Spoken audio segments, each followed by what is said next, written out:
Telco company Kyivstar made its public debut earlier this month on the Nasdaq via SPAC, marking the first time a Ukraine company has gone public on a US exchange. Joining us now in a first on CNBC interview is the Kyivstar CEO Oleksandr Komarov. The company's ringing the bell at the Nasdaq this morning. A very good morning to you. Congratulations. Good morning. Thank you very much. Is it hard to feel elated, whether it was the SPAC listing or ringing the bell, given what's going on back home? So it's a kind of major event for the Ukrainian economy. This is a major event for the company. So I think that we are proud. At the same time, of course, it's a quite difficult background. It's a war in the country. Okay, but I think that we are moving, we are developing, so we are going ahead despite a very difficult circumstances. And this is a kind of proof that country can develop in a very, very difficult circumstances. Why did you list when you did? I think you've got a big majority shareholder. You didn't need the capital despite the tough time. It was a SPAC listing.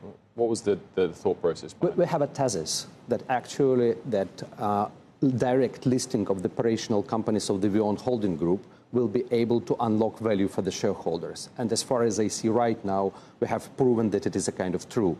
Since the beginning of our listing, the value of the company grew around 20%. Okay, and I think this is a kind of fundamental result. And also it has been proven through the very low redemption rate that we were able to achieve through the SPAC process. Where is your coverage across Ukraine? I mean, obviously, a telco company, you've got mobile, fixed line, and there's a deal with Starlink that we'll come to.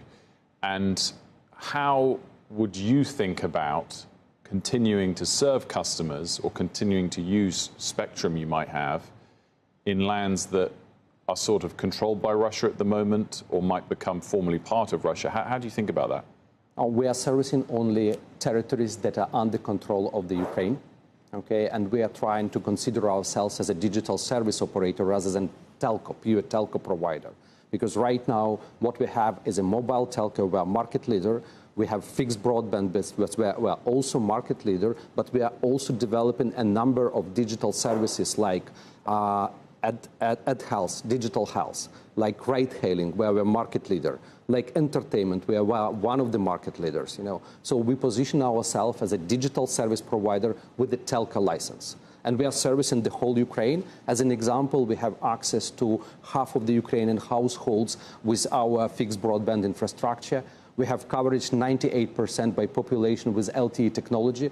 And with the Starlink addition, we will be able to cover 100% of the territory with first OTT messaging and then with mobile broadband services through satellite. So Starlink you see is a partner, not a threat to your business, but more importantly, to Ukraine as a whole, there's been a lot of coverage of this. Would the war effort have been possible without Starlink support? Starlink is an essential element of the Ukrainian national security for the time being.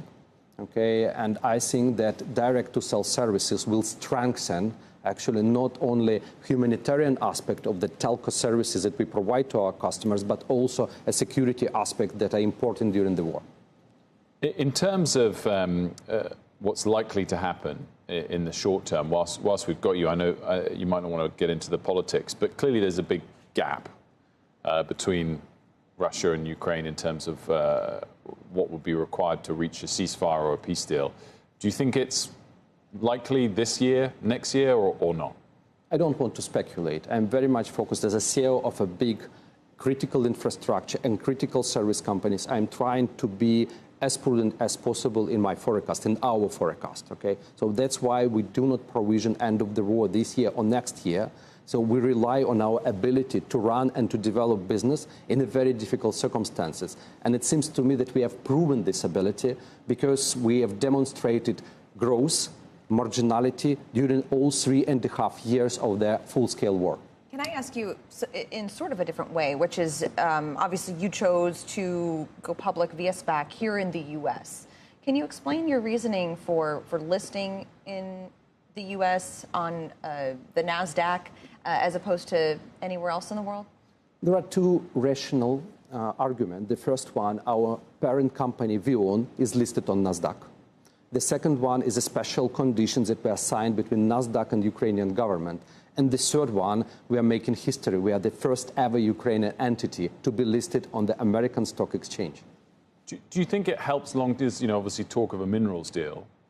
Does it help long term the idea that America will help protect, or the West will help protect Ukraine if more Ukrainian companies list here or list in London or the like? Do you think that will help or not? I'm sure yes.